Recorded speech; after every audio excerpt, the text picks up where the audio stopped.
Mga master, ito na naman master, may binili tayong takway oh. Ito yung takway na tinatawag sa amin mga master oh.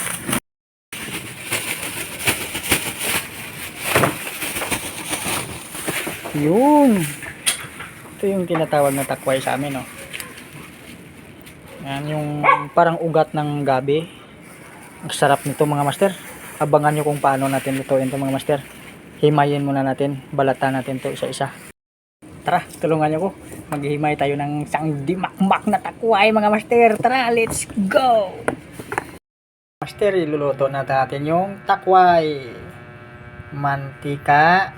Kunti lang mga master para hindi tayo masyadong mamantika. Bawang. Sibuyas. Ito na mga master, ilagay na natin yung takway natin. Oh.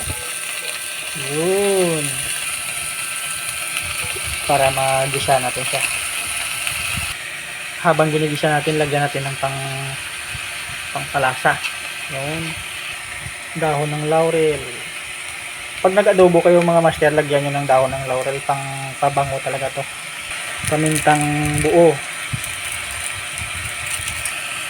At syempre, hindi mawawala tong bida-bida nating paminta. Basta magluto talaga ako master, panigurado may pabida-bidang paminta talaga yan.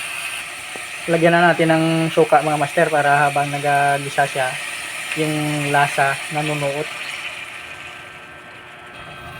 Tapos maglagay tayo ng tuyo mga master. Hindi na tayo mag-aasin kasi tuyo niya yung nilalagay ko. Hindi na ako nag-aasin. Yan, ayos na yun mga master.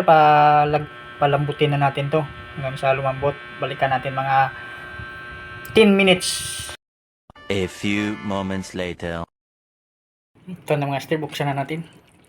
Yun o. Tsaka tikman. Ang sarap nito. Ganito magluto ng adobong takway. Tikman natin ang